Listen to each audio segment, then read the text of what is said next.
Lisbon, a city built on 7 hills, kissed by the Atlantic breeze, and seasoned with centuries of culture. This is one of the city's many stunning train stations, where old-world charm meets modern rhythm. What followed was a journey of taste, color, and stories that will remain with us forever. Let's go.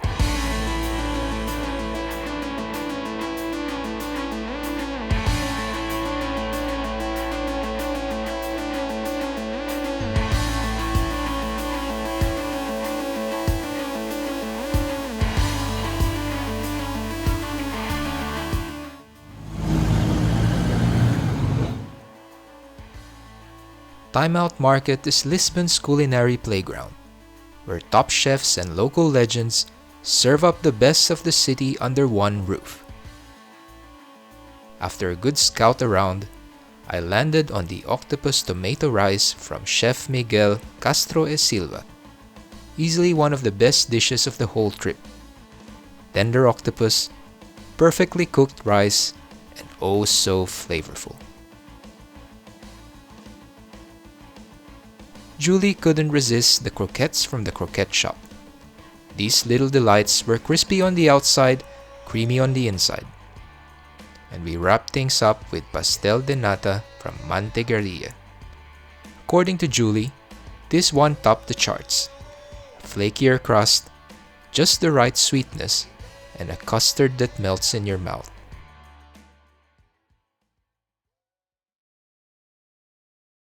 For a light midday recharge, head to O'Trevo.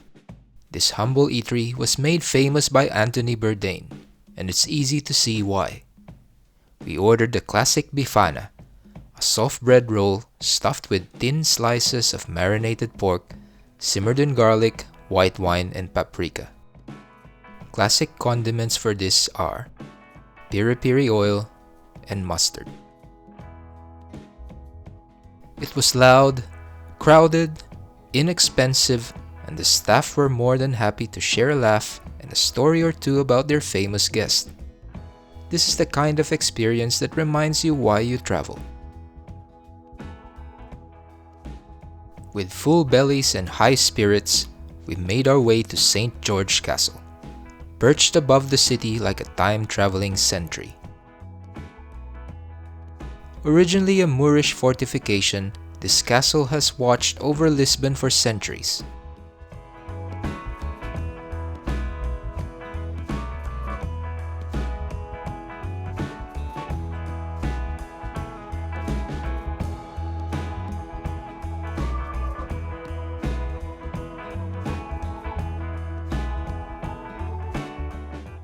The sweeping views alone are worth the climb, but it's the unexpected residents that stole the show.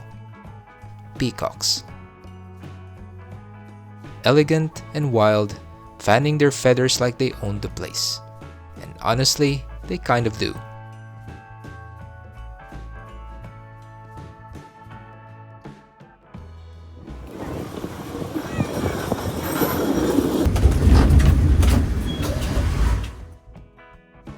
That evening, we squeezed into 2AU2, a tiny family-run tasca that oozes soul.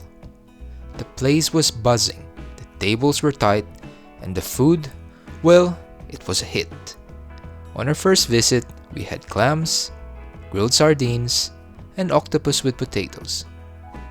It was so good, we came back. Round 2 featured garlic prawns, a rich mushroom rice, and a tender pork dish. The mushroom rice and pork, absolute standouts. Comfort food, Portuguese style.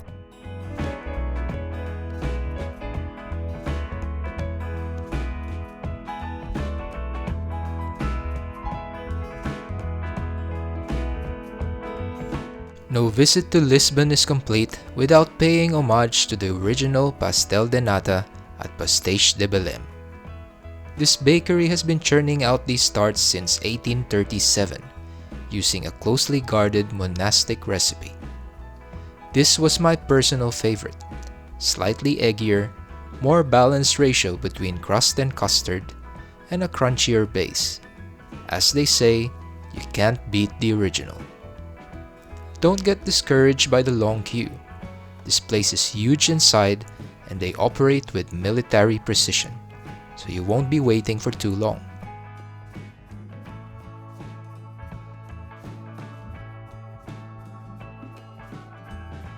Just around the corner stands the majestic Jeronimos Monastery, a UNESCO World Heritage Site and a masterpiece of Manueline architecture.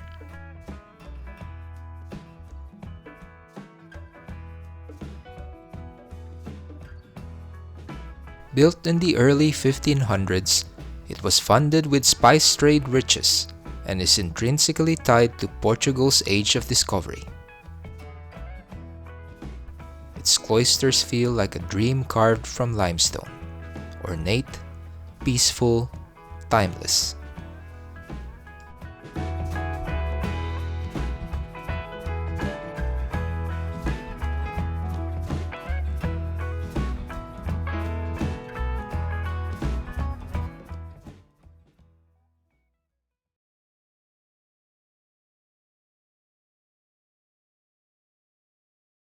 Hungry again? Of course. This time we headed to Bonjardim, locally known as the King of Chickens. Their piri-piri chicken is legendary. Nothing like Nando's, but in a good way. Perfectly grilled, juicy, and seasoned to perfection. The piri-piri sauce doesn't blow your head off, but it hits all the right notes.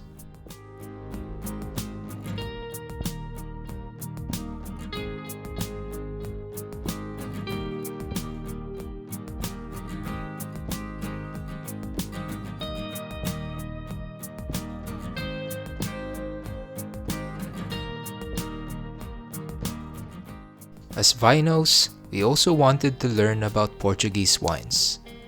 Thus, we booked a wine tasting session at Wines of Portugal in Praça de Comércio. It was like flipping through a tasting book of the country's landscape. Although neither of us came out of it as experts, we left with a newfound appreciation of grapes like the Riga Nacional and the crisp sparkle of Vinho Verde. Speaking of drinks, another noteworthy stop is Ginjinha Sem Rival, a tiny, time-worn bar serving Lisbon's beloved cherry liqueur, Ginjinha. Sweet, punchy, and served with or without a sour cherry at the bottom, it was the perfect little sip of local tradition.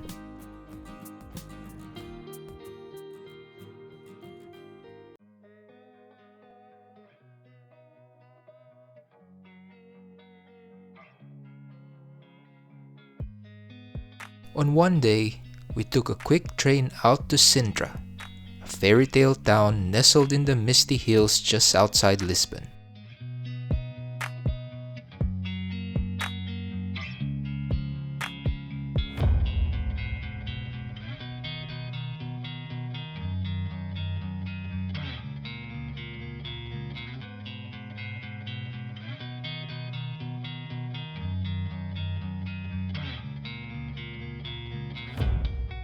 The weather?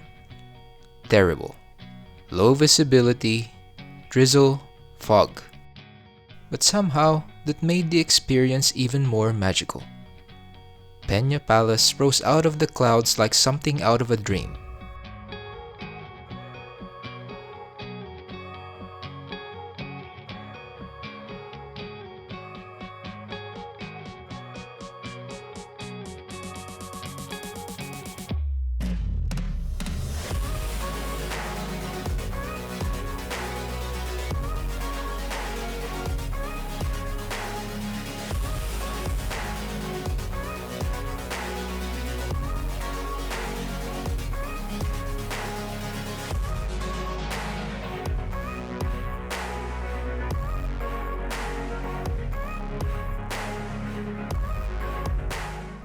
The gardens felt secretive.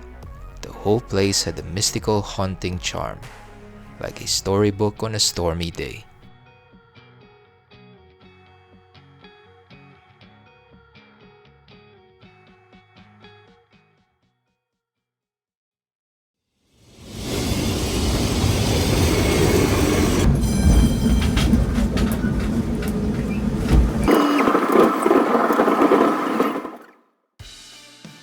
saved one of the best meals for last.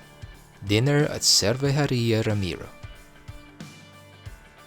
This place is seafood heaven. We tackled barnacles. Yes, barnacles. Probably one of the most expensive seafood items in the world. They tasted just like puzzles. This was followed by these huge, beautiful prawns. And the pièce de résistance? The king crab with all its rich head butter served in its own shell. Gloriously messy and insanely good. Paired with a bottle of crisp Vinho Verde, this was Portugal on a plate. Each satisfying finger lick was worth every euro.